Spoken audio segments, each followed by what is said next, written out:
Hi folks, and welcome back to the Storming Cellar. My time in NATO, working at the Pentagon, and teaching national security strategy at the War College helped me better understand what's going on in Russia and the dynamics that's ensuing right now.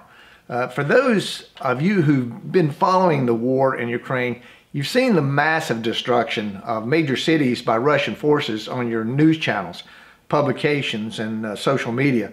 However, things aren't going so well for the Russians on the battlefront and Putin at home. So one has to ask, what if Putin decides to use, as he's recently stated, tactical nuclear weapons in Ukraine? Let's now take a look at this video and I'll give you my thoughts.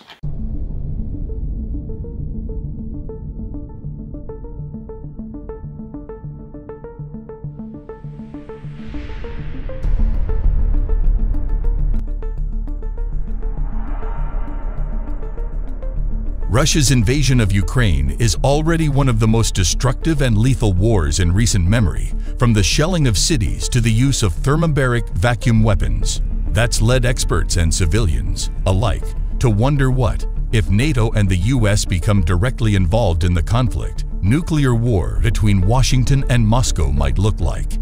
Putin has escalated a conventional war with Ukraine to a very destructive and volatile point. The Russian army's alleged use of thermobaric weapons has stepped up the insanity. A thermobaric weapon, or a vacuum bomb, ignites a fireball and sucks in all the surrounding oxygen, and it's already a devastating weapon. So what's next?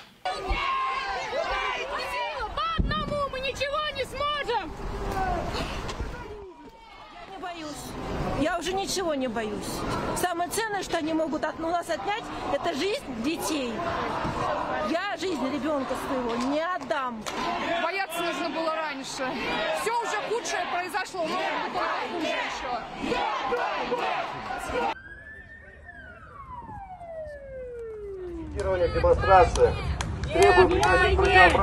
Although Russia's inflicted a tremendous amount of damage to the Ukrainian cities, the Ukrainian army, with the help of sophisticated arms from the West, has gained significant ground in pushing back an ill-equipped and low-morale Russian army.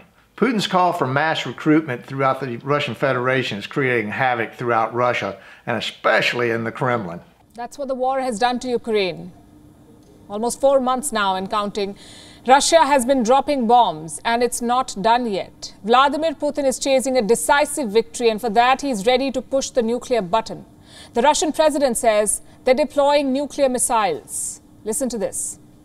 Our armed forces now have the unrivaled S-500 air and missile defense systems. Sarmat intercontinental ballistic missiles have been successfully tested. We're planning for the first such complex will be deployed by the end of the year. So is Putin bluffing, or is he a cynical madman who's ready to up the ante by using tactical nuclear weapons on the battlefield without regard to its consequences of a possible escalation of thermonuclear war?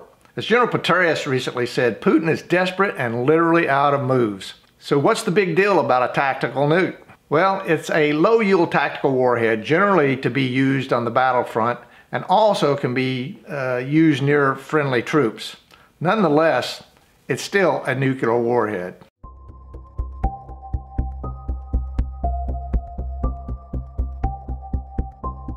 Сегодня мы подписываем договоры о принятии в состав России Донецкой Народной Республики, Луганской Народной Республики, Запорожской области и Херсонской области.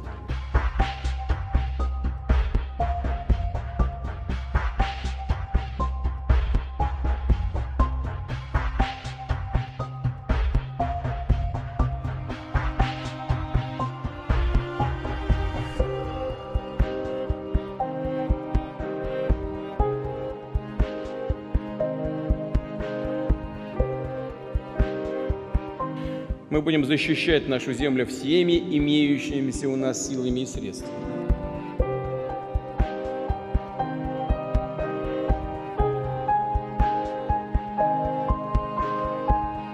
The United States, I want to be very clear about this. The United States will never, never, never recognize Russia's claims on Ukraine.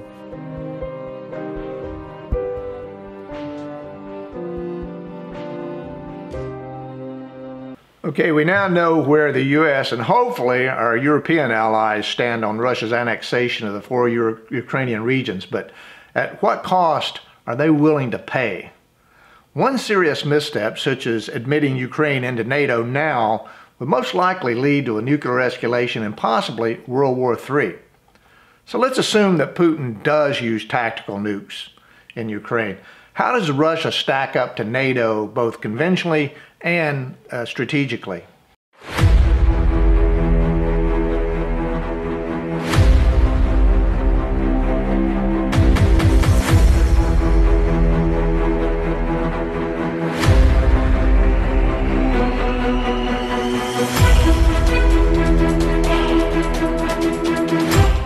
As we can see, NATO greatly outnumbers Russia in conventional arms and could easily rout Russia within days. But what if tactical nukes are used by Russia? Okay, here's the 3 options that I see for NATO. 1, concede Ukraine to Russia to prevent further escalation. 2, NATO does nothing except increase shipments of more sophisticated weapons to Ukraine.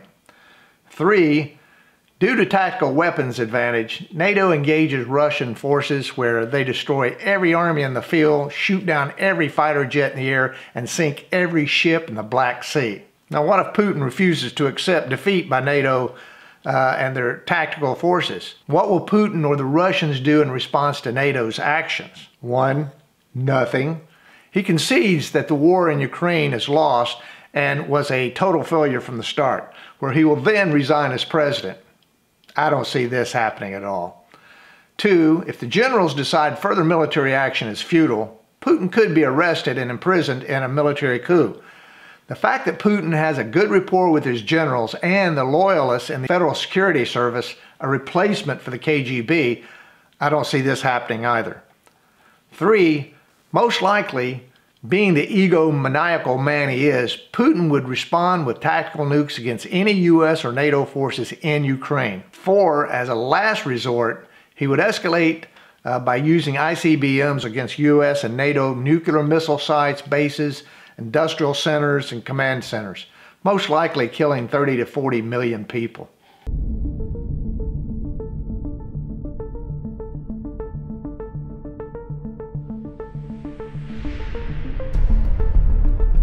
The U.S. would probably respond with ICBM strategic bombers or submarine-launched ballistic missiles from nuclear subs. The Russians would respond with the remaining nuclear stockpile to destroy every city in America.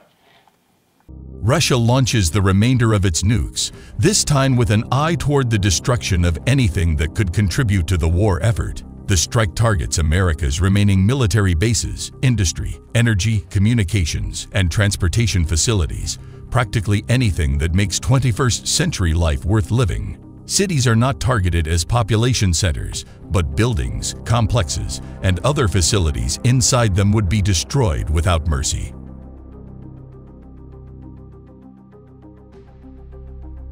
The result would be near total devastation with global consequences. An attack on just one city in the U.S. could cause fatalities in the hundreds of thousands and just as many injuries. Tara Drizdenko, director of the Global Security Program at the Union of Concerned Scientists, tells Popular Mechanics, fires generating soot could block sunlight, possibly for decades, causing global cooling and shortening growing seasons, causing worldwide food insecurity. As you can see, this is no game and could be an apocalyptic scenario unless cooler heads prevail.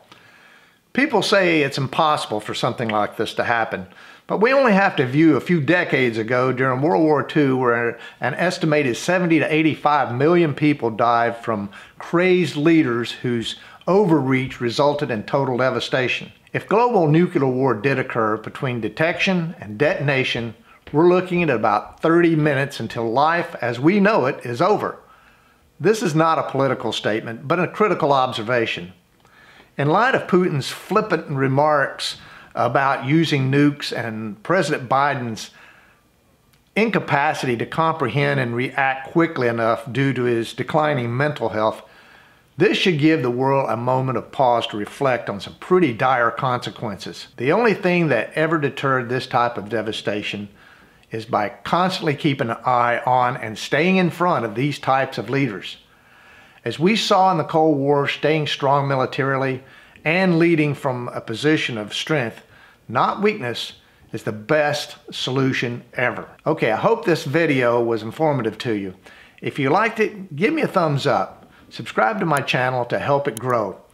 I'd like to hear what you think, and please leave your comments in the section below. So until next time, make sure your takeoff and landings equal.